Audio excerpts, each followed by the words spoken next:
Hello students, welcome to Ajay's classes. Today in this video we are going to learn about three equations of motion and the derivations of these three equations of motion using graphical method and the uniform circular motion. So without wasting time, let's get started. First one, three equations of motion. So which are the three equations of motion? The first one is V equals to U plus AD. Second one, S equals to ut plus half at square. And third one, V square equals to U square plus 2as. And here we have some representations like U represents initial velocity, V represents final velocity, and A represents acceleration. The finally, S represents displacement. So by using these equations of motion, we are going to solve many real life problems. Okay, so let's get started with the derivations of these three equations of motion. So hope you will enjoy all the derivations as well. The first one, the first equations of motion. So to derive this expression of equations of motion, we need to consider velocity time graph. So let's consider velocity time graph where the time is along x-axis and velocity along y-axis. Whenever we represent the time or velocity or any other quantity, we have to represent the SI units also. Okay, remember that.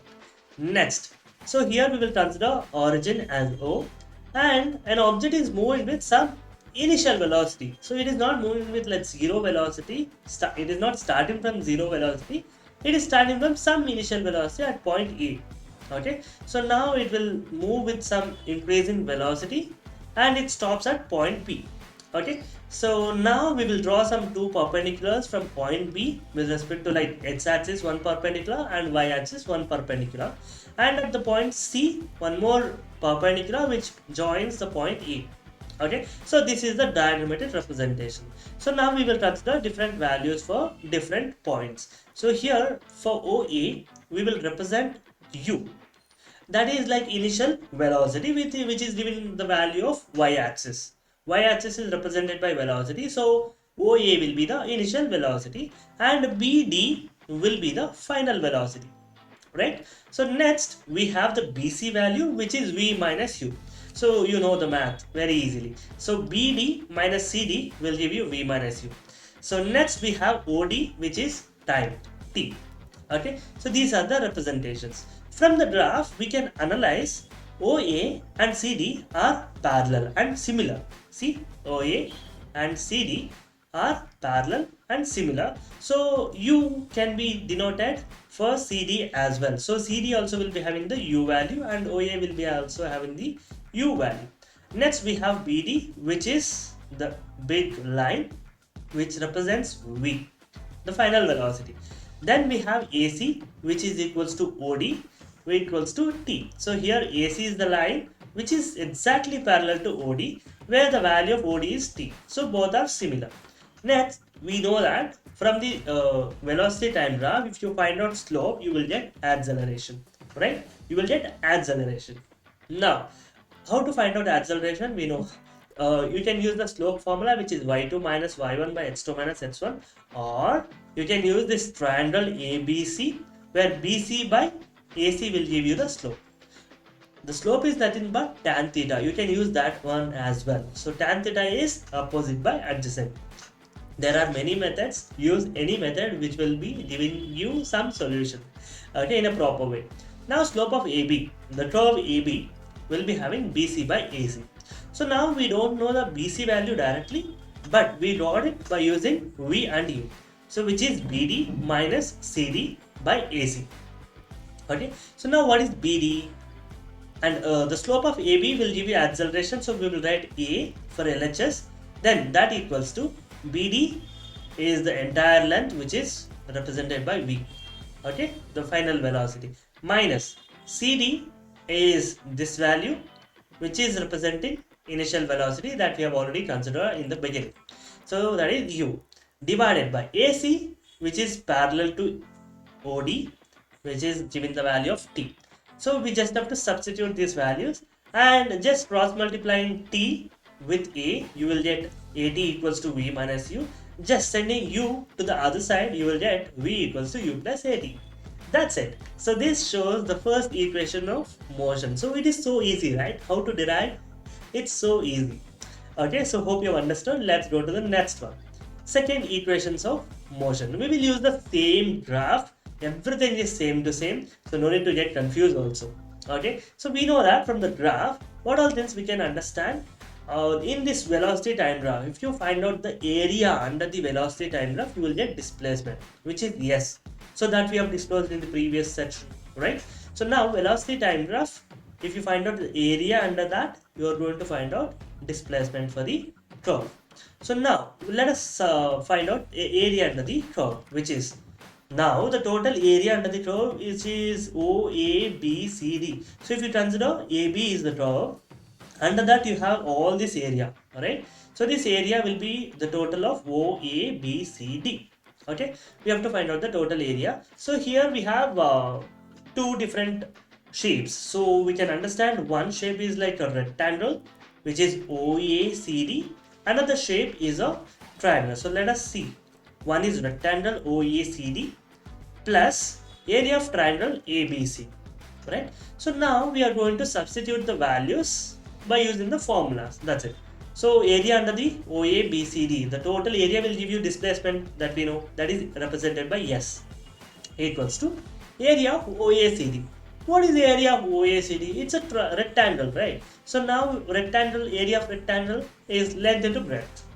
Okay, or yeah, length and breadth, or L into L if it is a square. So here we will consider it as a rectangle, length into breadth. So length is OA, you can consider, breadth is OD, right? Length into breadth. So here length represents U and breadth represents T. So let us see that. Let us see that one later. Now area of OACD is over. Next area of ABC. Area of ABC, it's a triangle. Half into base into height. So half we have written multiplied by base is AC. For this ABC triangle, base is AC and half into base into height, which is height is BC. That's it. Simple. Now we have to substitute all of them. So yes, as it is, equals to OA is U and OD is T. So UT is over plus half into T is there. What is T? AC. Yeah, here. AC is parallel to OD, which is equals to T.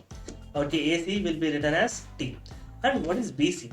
This BC value. So in the previous derivation, we have learned, right? So how the BC value comes into picture by using V minus U, which is BD minus CD.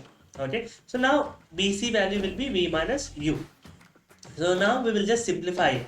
So now S equals to UT plus half T into V minus U. Can we use the first equation of motion and we will get the value of V minus U as AT, right? So now we will just substitute that AT in this place. Then what do we get? Yes, as it is, UT as it is, plus half. Here if you consider AT multiplied by T will give you AT square. Hope you got it. So that's it. The second equation of motion is also ready. Right? So easy. The equations of motion and the derivations of equations of motion are very easy. Next, the third equation of motion. So here the same graph, same velocity time graph and the same straight line, everything is same to same. So let us find out once again by using this velocity time graph as we discussed in the previous section. Area under the velocity time graph will give you displacement. So here instead of considering two different shapes, we will consider the entire area as like area of parallelogram, which is OABCD. We are not splitting it. Directly we will consider. So area of parallelogram OABCD is equals to, the formula is half into sum of parallel sides multiplied by height. So this is the area of parallelogram. So now we will substitute the value. So area of parallelogram, that is nothing but the area under the VT graph, which is S as usual. And here half as it is sum of parallel sides. Here if you consider O, A, B, C, D. So this is the parallelogram. Which are the two parallel sides? This OA and BD. So the sum of parallel sides will be OA and BD multiplied by height. So here we have the height, which is the base of this parallelogram here, which is OD. So we are representing height with OD. Okay, now just simplification by substitution. So S as it is, half as it is, OA is this one, initial velocity U, plus BD is this one, final velocity V, multiplied by OD, which is T. Okay, just simple substitution. So again we are going to use equations of motion, the first equation of motion, to solve this third equation of motion.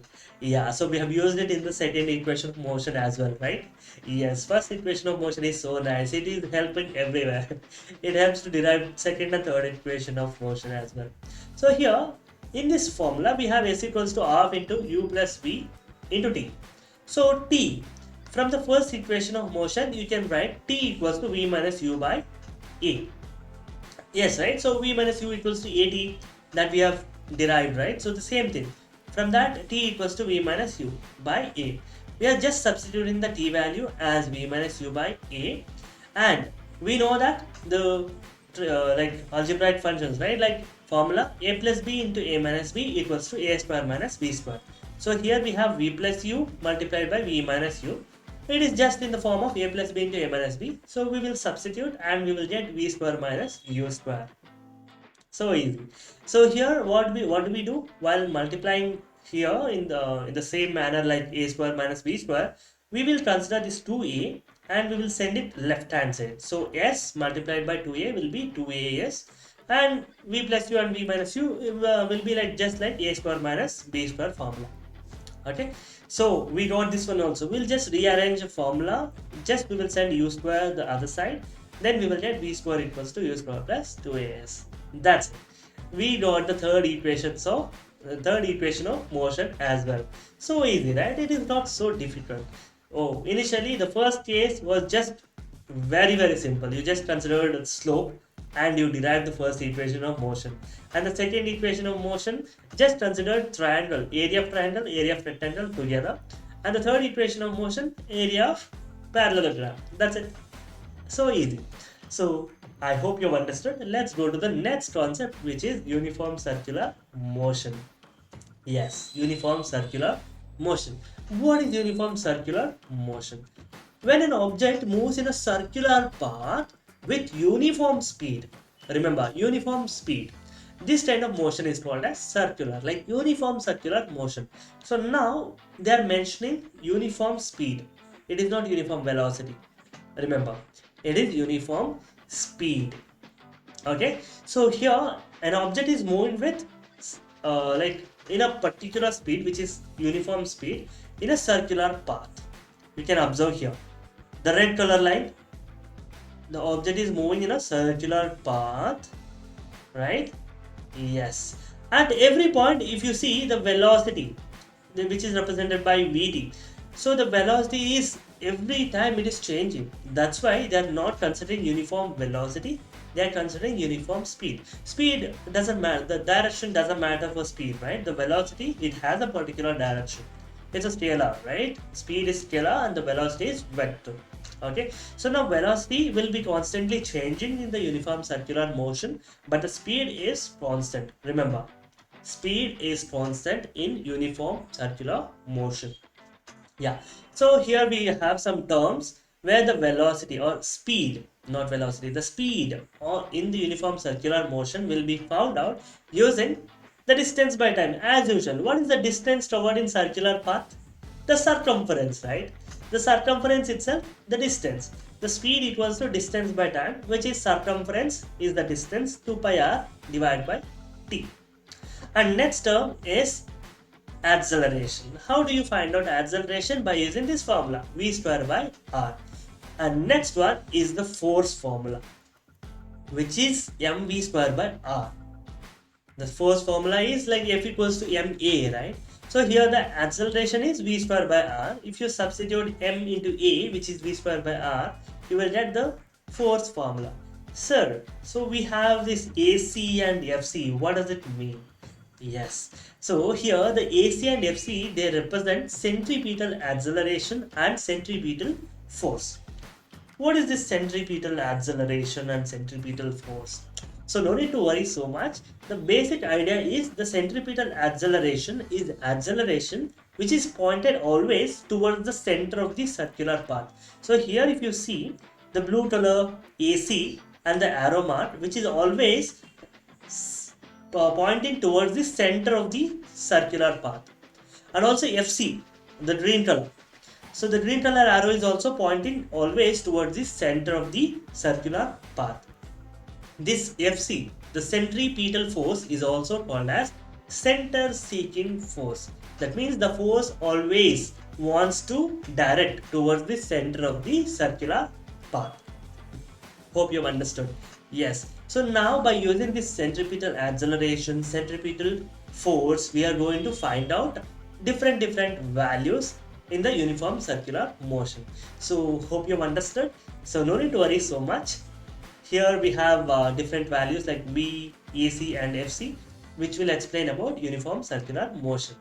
So hope you've understood all the concepts that we have discussed today. Yes, we have reached the end of this chapter, motion. We have discussed lots of concepts and the derivations in this chapter. And in the next video, I am going to come up with some numericals to solve some real life situations, some real life problems using equations of motion and some more concepts. Okay, so thank you for watching till the end. I will come up with a very good video of numericals so that you will understand all the concepts easily. So thank you for watching once again. Bye bye. I'll meet you in the next video.